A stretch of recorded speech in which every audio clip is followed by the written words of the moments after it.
श्रीमद् भगवत गीता जी के अनुसार भक्त अर्थात योगी कौन होता है, जानने के लिए देखें ये वीडियो। राधा स्वामी पंथ, जय गुरुदेव पंथ, सच्चा सौदा सिरसा वाले का पंथ या और भी किससे तो बात कर लो, सब ये कहते हैं परमात्मा निराकार है। चाहे कोई राम कृष्ण का पुजारी है और विष्णु जी की मूर्ति रखे, हम भी ऐसे ही करते थे। फिर पूछते थे कि भगवान कैसा है, कि परमात्मा तो निराकार है, वो तो दिखाई थोड़ा देता है, उसका तो प्रकाश प्रकाश दिखता है। फिर श्री विष्णु जी की मूर्ति किस लिए रखी जब भगवान निराकार है? तो विष्णु जी क्या है? तो हमारा ज्ञान कोई आधारित नहीं था। हमारा जो ज्ञान है ये विचलित था, निराधार था। अब जैसे गीता जी अध्याय नंबर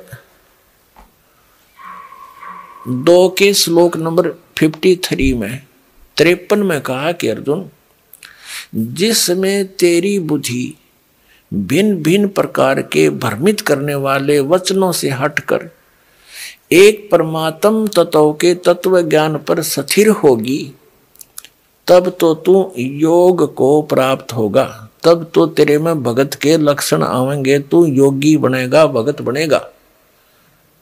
तो दास आपको ये भिन्न भिन्न प्रकार के भ्रमित करने वाले वचनों से हटाकर और उस एक तत्व ज्ञान पर स्थिर करना चाहता है। उसके लिए आप जी को सभी धर्मों के धर्म ग्रंथ आपके रूबरू करता है ये दास, और जो उस धर्म के धर्मी वर्तमान के जो प्रवक्ता हैं, वचन करता है, या अब से कुछ 100-200 वर्ष पहले तक के आ रहे हैं, जो अपना अनुभव बना करके जो उन्होंने सारे जीवन में जैसा भगवान को जाना, सदग्रंथों को जाना, अपना अनुभव वो अलग से बनाकर चले गए पुस्तक, और उनके अनुयायी उनके द्वारा अनुभव की पुस्तक को ये मानकर ग्रहण किए हुए हैं कि ये सदग्रंथों से मेल खाती है, क्योंकि उन पुस्तकों में उन्हीं महापुरुषों और सदग्रंथों के नाम लिखे हैं कि उन्हीं से भी हमने ये जाना और स्वयं अनुभव भी ऐसा किया। तो दास ने उन सभी के अनुभव की पुस्तकें, उनके अनुभव के प्रवचन, जैसा कि टीवी आदि के माध्यम से, सीडी के माध्यम से, मीडिया के माध्यम से उन्होंने अपना जो प्रवचन कर रखे हैं, ज्ञान जनता में बांट रखा है, वो सारा आपके रूबरू कर दिया कि ये तो ये बताए हैं। और दास ने ऐसा अनुभव किया है और जो वेदों से मेल खाता है, और सभी महापुरुषों को जिनको परमात्मा मिले उन्होंने जो बताया वो भी दास का मेल खाता, इनका नहीं खाता। तो इससे उनको रिजेक्ट कर दो, तो उस गलत अनुभव को, गलत ज्ञान को, शास्त्र विरुद्ध ज्ञान को त्याग के और शास्त्र विरुद्ध साधना को त्याग कर शास्त्र अनुकूल साधना ग्रहण करो। ये सारा कुछ प्रयत्न करके निष्कर्ष यही निकालता है दास कि आप उन सभी को त्याग कर, जो आपकी दिशा ठीक नहीं थी, वो शास्त्र ठीक नहीं थे, उनके अनुभव ठीक नहीं थे, वो संत अनुभवहीन थे, उनको परमात्मा प्राप्ति हुई नहीं, जिनको तुम परम धनी मानकर, महर्षि मानकर, आचार्य मानकर, शंकराचार्य मानकर उनके चिपके हुए हो, उनके पास यथार्थ आध्यात्मिक मार्ग नहीं है। आपका जीवन नाश हो रहा है, और ये प्रमाण प्रूफ देख लो। और इतना कुछ देख कर भी जो नहीं मानता है, उसके लिए परमात्मा कहते हैं वो चातुर प्राणी तो चोर हैं, जो अटपट करके दुनिया ने पीछे लगाए बैठे हैं। कहते हैं चातुर प्राणी चोर हैं, ये मूड मुग्ध हैं, ठोठ, इतना ज्ञान देखकर, प्रमाण देखकर भी उनके चिपके बैठे हैं, वो हैं मूड ठोठ, बिना अकल के, और वो संतों के नहीं काम के, उनको दो गल जोट। तो परमात्मा कहते हैं कि वो फिर हमारे काम के भी कोई नहीं, वो वहीं मरे रहो, फिर और क्या इलाज है उनका?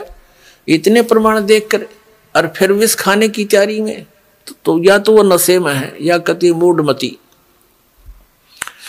फिर क्या बताते हैं कि जानबूझ साची तो जय। एक भक्त ने अपने गुरु को कहा कि गुरुदेव आप संत हैं, और संत वही हो जो सच्ची बोले। पहले तो उसने उसको तैयार किया नो विवश करने को कि ये कदे अटपट ना कर जा। और भगत भगवान के मार्ग में झूठ बोलो भगत कैसा? कहाँ बेटा बच्चा ऐसा ही है कि आप अपनी आत्मा से बताइए, जो पुस्तक ये मैंने पढ़ी है और ये आपके अनुभव के विपरीत है, या सच्ची है या झूठी? तो उसने कहा भाई तेरे को सच्ची लगती होगी, तू ग्रहण कर ले, मैं तुझे बाधा थोड़ा ही कर रहा हूं, मुझे तो अच्छी लगती नहीं। तो उनको कहते हैं जानबूझ साची तजे और करे झूठते ने, ताकि संगत है प्रभु स्वप्न में बना दे। इसे दुष्ट के दर्शन भी नहीं करे, स्वप्न में भी जानबूझ कर। किस लिए? सिर्फ अपनी वो मेहनता ही ना छूटे, और कल गदा बनेगा वह मेहनता ही वहां छूटेगी, फिर मारेगा कड़म लठ कुमार, डायमंड का बोरा कमर पर होगा। तो हमने जो भी संत महंत आचार्य ऋषि महर्षि शंकराचार्य संत हैं, ये सभी परमात्मा के लिए ही निकले हैं। अभी तक तो चलो जैसा भी हम धोखे में थे, संत भी थे और भगत भी थे। अब इस दास ने कति क्लियर कर दिया। अब इन संत महंतों ने या तो ये बताना चाहिए रामपाल झूठ बोल रहे है, एक पॉइंट गलत सिद्ध कर दो मेरा, और नहीं तो अपना कल्याण कराओ। आओ मान बढ़ाई क्या है इसमें?